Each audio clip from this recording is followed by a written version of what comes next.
Hola amigos y amigas de Rehabilitafono, espero se encuentren todos muy bien el día de hoy. Quiero comentarles, bueno, que les habla Alejandra Cartagena, fonoaudióloga, especialista en el área de neurorehabilitación, adulto, gerontología, ciencias de la salud y unidad de cuidado intensivo del adulto. El día de hoy les traigo este en vivo, totalmente diferente para mí estar en vivo, ya que estar grabando de forma planificada los videos, lo vamos a hacer un poquito diferente en relación a este tipo de dinámica, pero tiene por objetivo poder poder explayarme en relación a un contenido súper importante y relevante que tiene que ver mucho con las capacitaciones que yo realizo al área de enfermería, en cuanto a lo que es cuidadoras formales e informales, también técnicos en enfermería y otros profesionales del área de salud que trabajen en la modalidad de hospitalización domiciliaria y también los famosos denominados home care. En cuanto a este término, quiero poder un poquito diferenciar y contextualizarlos que en Chile existe un programa de OSDOM que se llama hospitalización domiciliaria, que tiene por objetivo poder liberar las camas hospitalarias y poder realizar todas las gestiones que se realizan en un hospital en la comodidad en este caso, del domicilio del paciente. Hablo de pacientes que son de larga estadía hospitalaria. Por ejemplo, un paciente con una pielonefritis en donde requiere de tratamiento endovenoso de antibiótico y no es dado de alta, sino que es trasladado a su domicilio con este tipo de programa de hospitalización domiciliaria para poder cumplir, en este caso, su plan terapéutico, que en este caso es su indicación médica, para finalizarla en su domicilio. ¿Por qué? Porque se necesitan liberar camas hospitalarias en el hospital. Y cuando hablo de la otra OSDOM, hospitalización domiciliaria o los famosos home care, tiene mucha relación con los usuarios que ya tienen diagnósticos médicos de base que son ya crónicos, ya es decir, usuarios que necesitan estar con un ventilador mecánico prolongado porque tienen enfermedades neurodegenerativas o neuromusculares, o usuarios que están en cuidados paliativos, ya, y requieren constantemente estas atenciones por los profesionales del área de salud en su propio domicilio. Hablo de pacientes que se encuentran en rehabilitación o tengan este tipo de dependencia moderada, severa y requieran de atención profesional constantemente. Y estos pueden ser públicos como privados. Cuando hablo de públicos es que el paciente, por su previsión, puede optar a estos home care, los cuales el Estado va a financiar a estos profesionales y dichas atenciones en su domicilio. En cambio, hay otro tipo de pacientes que tienen ISAPRES y existe un cierto convenio con estos home care, quienes proporcionan esta atención en los domicilios según lo que necesita el paciente, sea, por ejemplo, atención solamente diurna o 24/7 o solamente con cuidadoras y no enfermeras que que tengan mayores conocimientos con pacientes que sean más complejos. A raíz de esto y cómo se ha evidenciado este aumento de los home cares, bueno, nace este curso que de hecho ya se está impartiendo ya hace como 4 años, yo lo imparto de forma gratuita, ya cuyos tienen los conocimientos básicos que necesita un profesional del área de salud para poder trabajar de forma segura y eficiente en el domicilio de un paciente. Y no solamente le sirve a un profesional, sino que también muchas veces los cuidadores informales, y en este caso van a ser los familiares del paciente, necesitan tener conocimientos básicos para poder atender a su paciente ante algún tipo de emergencia. Y, por ejemplo, la cuidadora no ha llegado o la cuidadora justo fue al baño y ella no sabe cómo aspirar secreciones. Entonces, la idea de este curso es esa, poder otorgar los conocimientos necesarios tanto a los profesionales, pero también a los cuidadores informales. Así que vamos a dar inicio hoy día a la primera parte, porque este curso tiene 4 partes. Así que vamos a iniciar porque no me quiero demorar tanto para no hacerlo tan tedioso. Vamos a hablar del manejo integral de la vía aérea.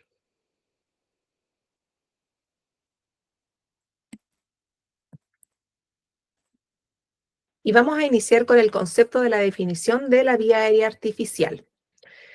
Para esto, hablándotelo en términos súper simples, quiero que ustedes sepan que este es un procedimiento médico-quirúrgico que va a realizar un profesional médico ya para poder, para que el paciente pueda tener una vía aérea permeable y poder garantizar también los mecanismos de respiración adecuados.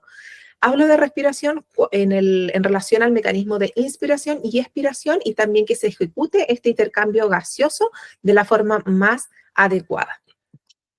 Y para eso encontramos dos tipos de vías aéreas artificiales, por decirlo así, ya que inicialmente cuando tenemos a un paciente sometido ya sea a una intervención quirúrgica o ante complicaciones por sus enfermedades, siempre inicialmente se va a optar por una intubación endotraqueal, que es la primera imagen que pueden visualizar, en donde el tubo es mucho más largo, se introduce por orofaringe y en este caso tiene un CAF, ya, y aquí tiene dos elementos extras, que en este caso está el neumotaponador para la insuflación del CAF y también un puerto de succión subglótico.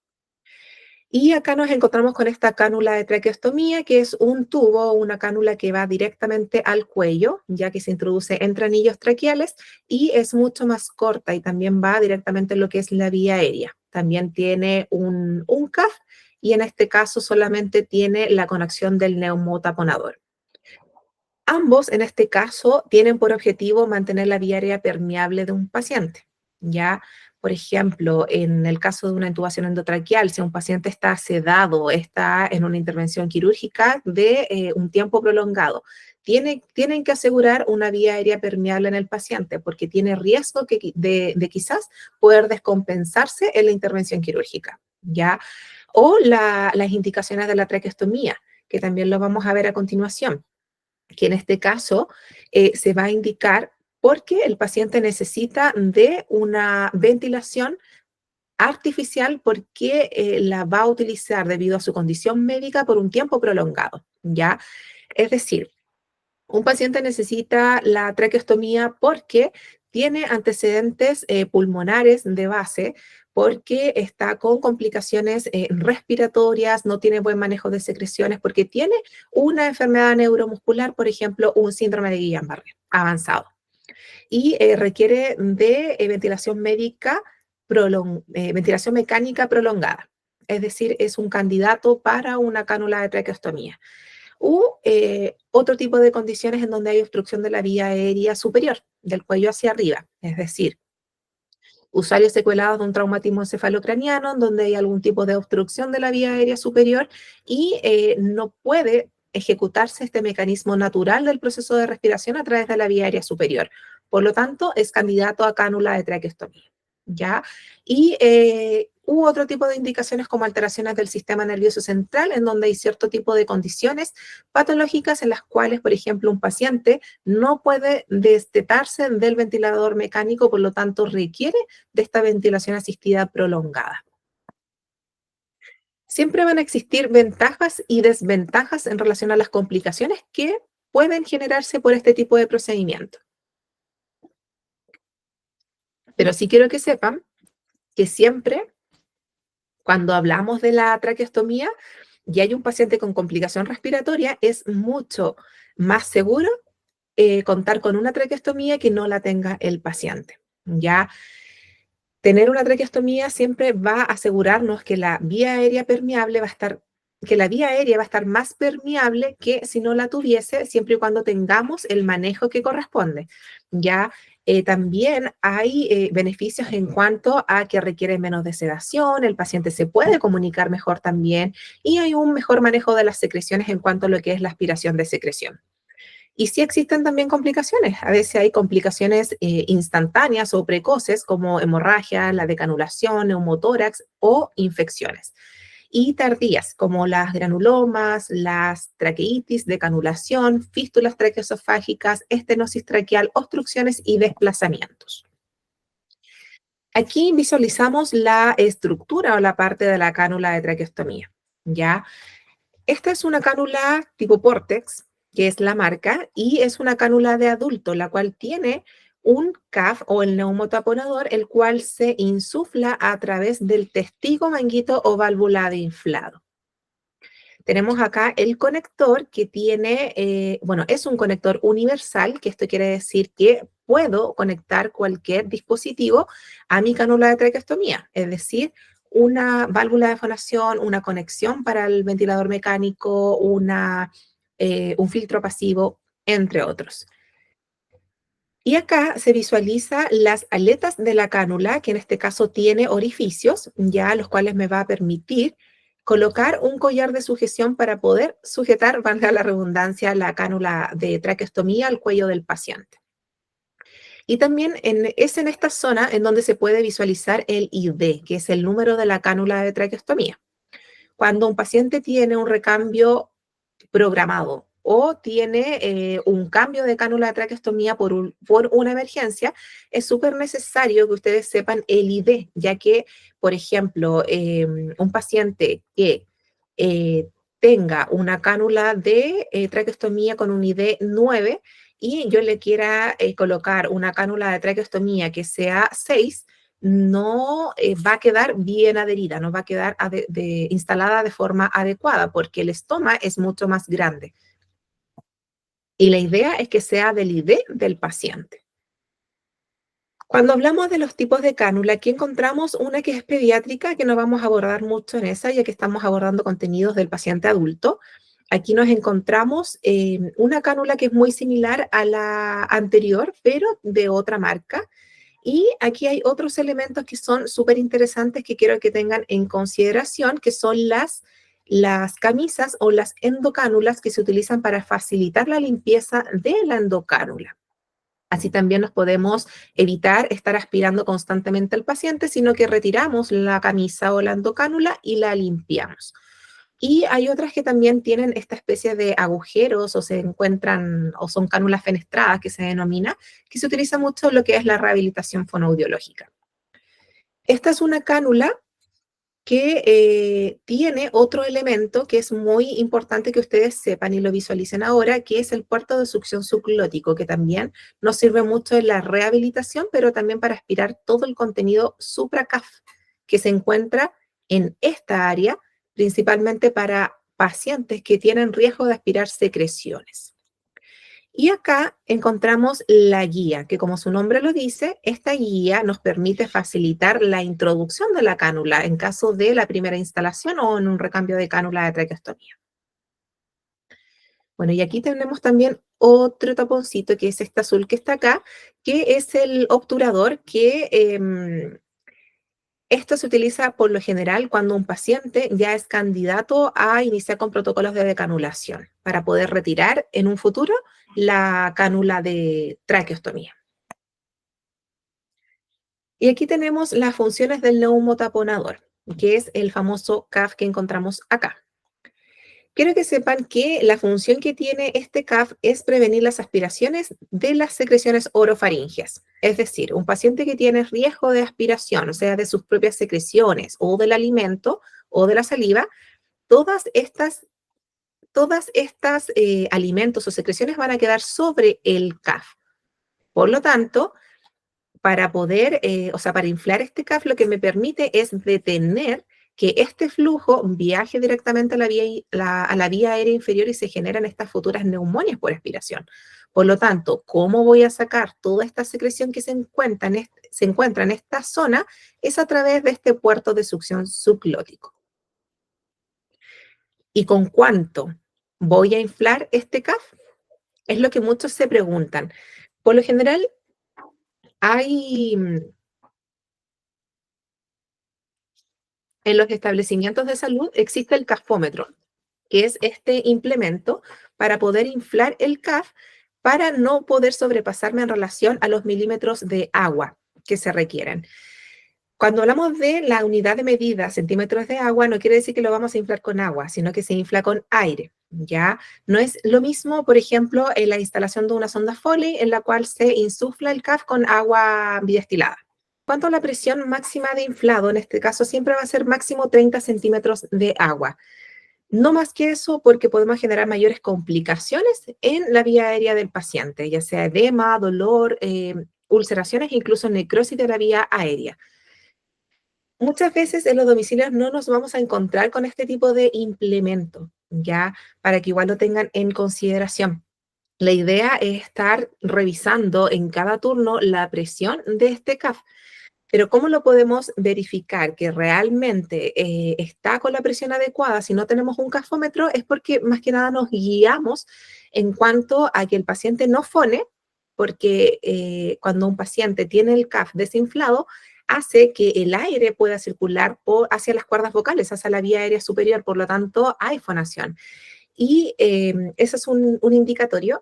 Y lo otro también es que hay una simulación en la cual puede simularnos también en relación a entre 20 a 30 centímetros de agua, que sería la introducción entre 5 a 10 ml de aire.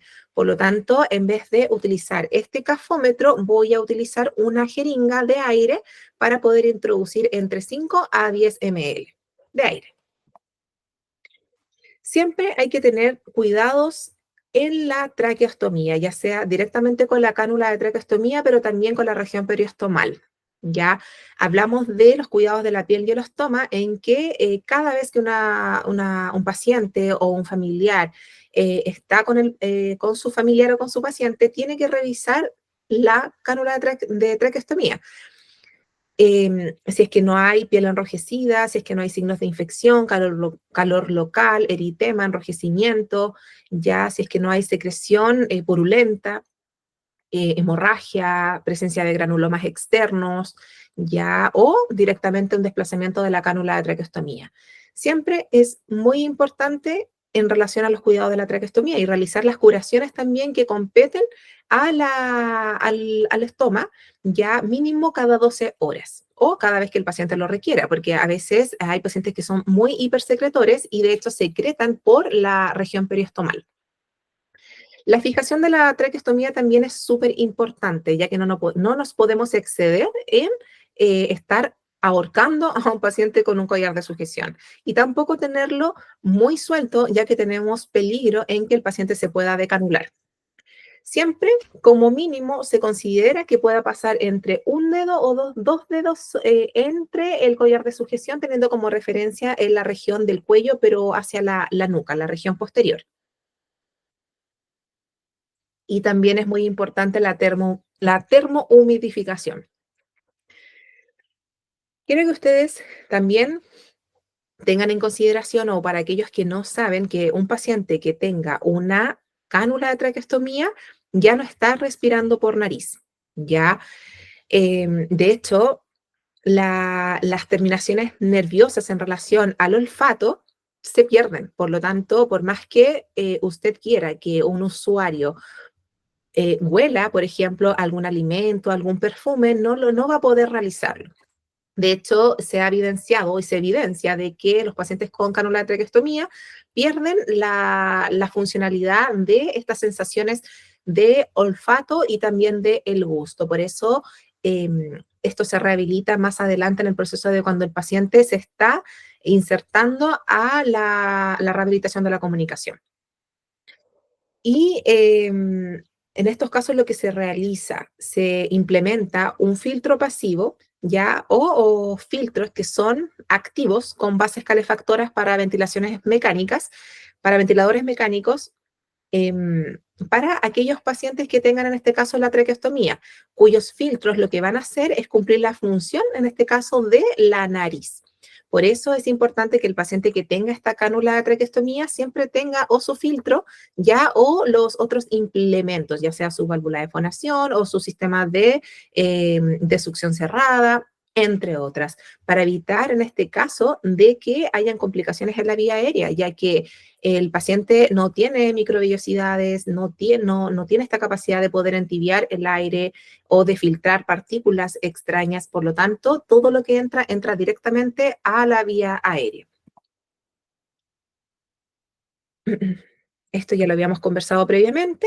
Aquí también, en relación a la fijación de la cánula, que aquí encontramos a un pequeñito, ya en donde se está evaluando con un dedo la región posterior del cuello, ya en la cual sabemos que la tensión correcta debe permitir que se introduzca un dedo o máximo dos deditos en la zona posterior del cuello. Y también que permita cierto grado de movimiento con la cabeza del paciente. Y esto es lo que yo comentaba anteriormente en relación a la vía aérea artificial sin humidificación, que en este caso lo que va a hacer es alterar todo este proceso ya de la respiración en cuanto a lo que es el trastorno de barrido mucociliar, hay un daño de las células mucosas, de desorganización del epitelio y descamación celular. Y además tienen tendencia a que se espesen todas estas secreciones ya producto de esta alteración en la termohumidificación. Por lo tanto, para suplir esta humidificación de la vía aérea lo vamos a hacer de forma artificial a través de la implementación de los filtros HME, ya como estos que están aquí, y también los sistemas activos calefaccionados o no calefaccionados.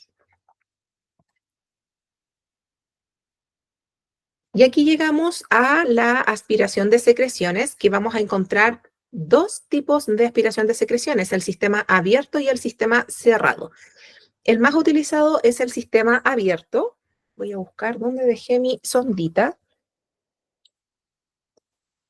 El sistema abierto es el más utilizado, ya que es con estas sonditas, las cuales van conectadas a una goma, que en este caso es una conexión, la cual me va a permitir llevar todo el contenido de las secreciones a un frasco de aspiración.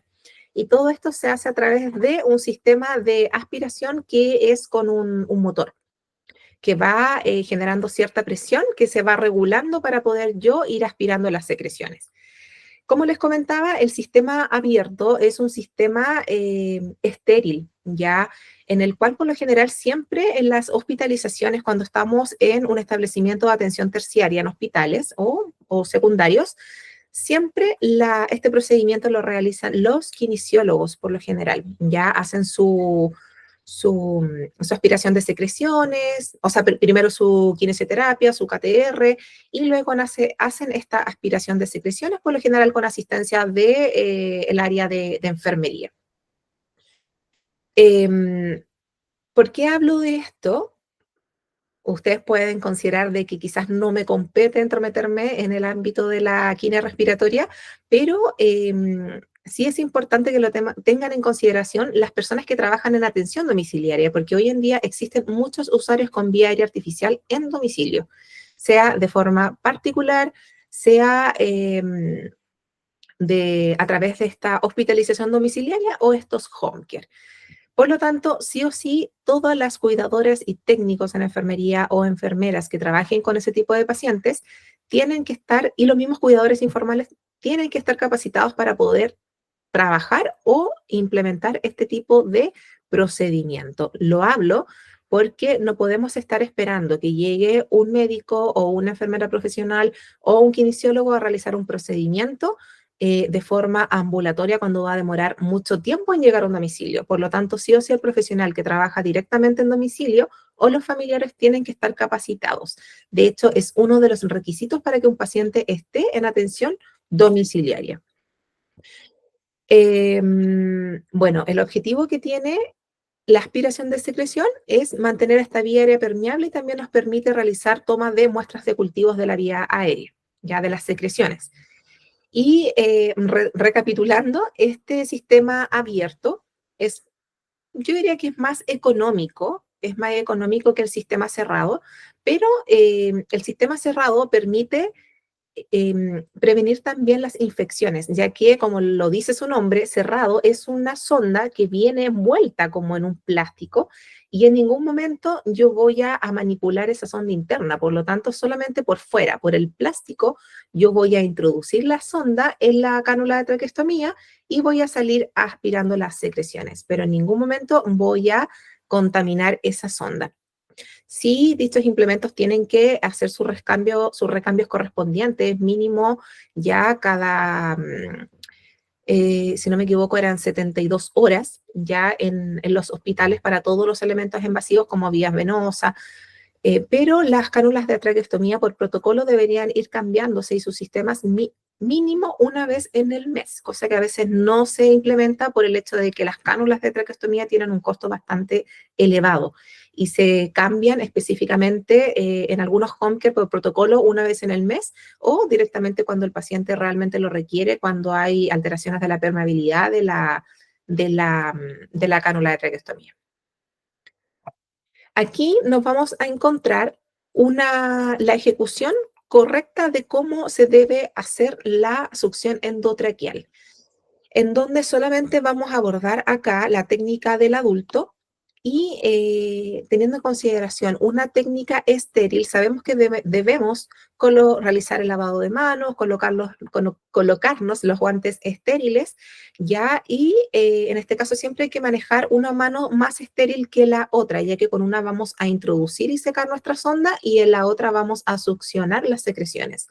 Por lo tanto, la máquina debe estar encendida, la máquina de aspiración, ¿ya? Y aquí tenemos este pitutito que quiero que vean, que esto nos va a indicar de si estamos aspirando o no. Por lo tanto, si yo coloco mi dedo, voy a estar succionando. Si yo lo saco, no va a aspirar. Es muy importante que ustedes sepan que cuando yo voy a introducir la sonda, yo no entro aspirando. Solamente al sacar la sonda, yo voy a presionar este orificio para poder aspirar. Y lo podemos realizar de forma continua o de forma intermitente. Los movimientos que vamos a realizar con nuestra sonda siempre van a ser movimientos rotatorios y movimientos circulares. Rotatorios y circulares. Siempre hacia afuera. Nunca debo volver a introducir la sonda mientras estoy aspirando. ¿Ya? Y de vez en cuando también podemos realizar la instalación de gotitas de suero fisiológico cuando las secreciones están muy espesas, que nos ayudan también a facilitar la expulsión de las secreciones.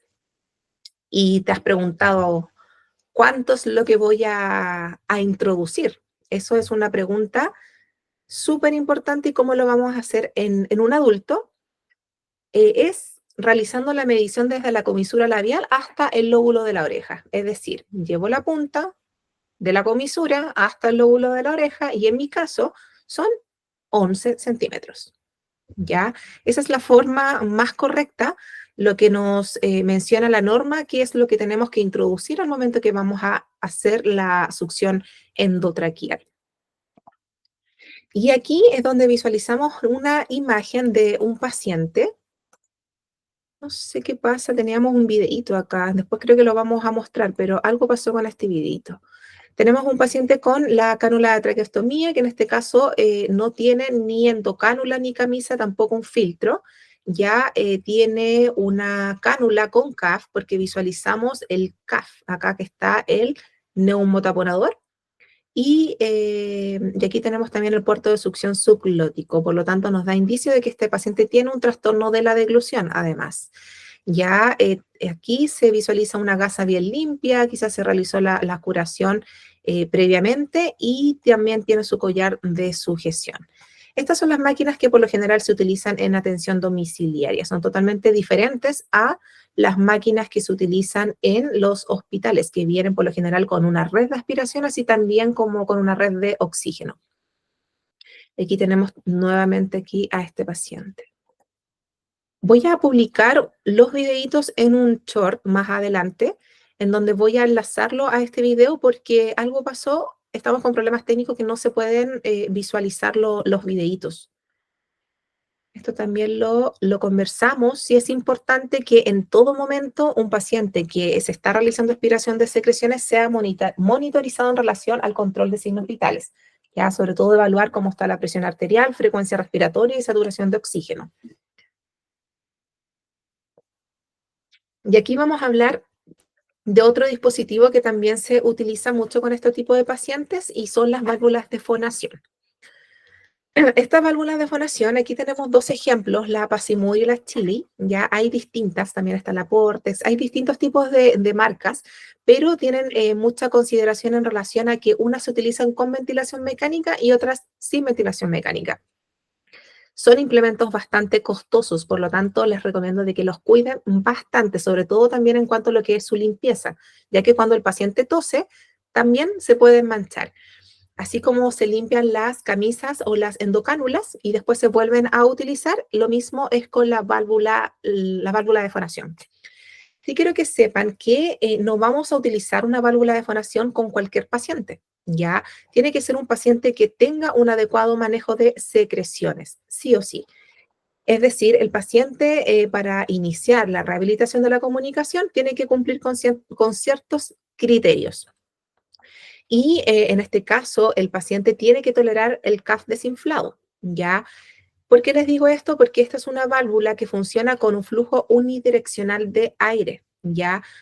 Para que permita la fonación. ¿Por qué? Porque es un aire que entra por la válvula de fonación, baja hacia la vía aérea inferior y cuando va a salir, viaja hacia vía aérea superior. Por lo tanto, permite que las cuerdas vocales puedan vibrar en este caso y se ejecute la fonación y el habla a través de también la ejecución de los órganos fonoarticulatorios.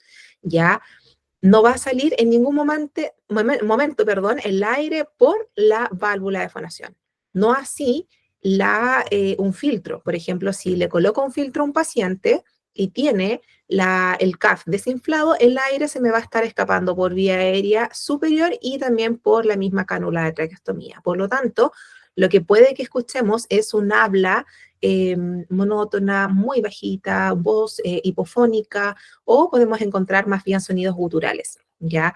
Así que tampoco intenten con estos pacientes con la cánula de traqueostomía que se coloquen o hagan la oclusión de la válvula con el dedito para poder fonar, porque eh, cuando está insuflado, está inflado el CAF, el paciente no va a poder hablar. ¿Por qué? Porque las cuerdas vocales están por vía más arriba, ya para que ustedes lo puedan comprender.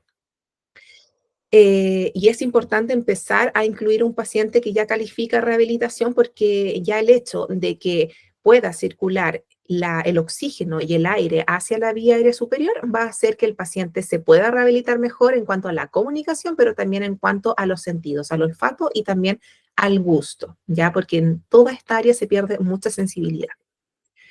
Y como indicaciones, les comentaba anteriormente de que sí hay que limpiar la válvula de fonación ya con una solución jabonosa tibia. La idea es que se deje remojando unos par de minutitos y luego se pueda enjuagar y dejar a secar al aire libre. Así que de esta forma nosotros hemos concluido con esta primera parte del curso de la vía aérea artificial. Ya en otras oportunidades vamos a abordar sobre el manejo de enfermería en usuarios con traqueostomía y ventilación mecánica invasiva domiciliaria. Ya para finalmente llegar a el curso 3, que sería el manejo de enfermería en usuarios con elementos invasivos, y el último que también me gusta bastante, que es muy importante para trabajar con este tipo de pacientes, que es el dope y el manejo de emergencias en usuarios con vía aérea artificial. Espero que les haya gustado y déjenme en los comentarios qué les pareció, si ustedes también han trabajado con usuarios con vía aérea artificial o si tienen alguna duda al respecto para que lo podamos ir resolviendo ahí en el camino. Para los próximos videitos voy a dejar un link, o yo creo que lo vamos a hacer en vivo y en directo, en una conexión en YouTube, sería bastante bueno, porque así también hay otras personitas que se pueden ir conectando que quizás les interese también este tema. Es primera vez que estaba haciendo un video directamente como a YouTube, así que ahí estamos aprendiendo también cada vez algo nuevo, algo novedoso. Si les gustó el videito, no olviden darle like, compartir también con sus seres queridos. Cuídense harto, que tengan una hermosa tarde y nos vemos en un próximo videito. Que estén muy bien y que tengan un hermoso fin de semana largo. Chao, chao.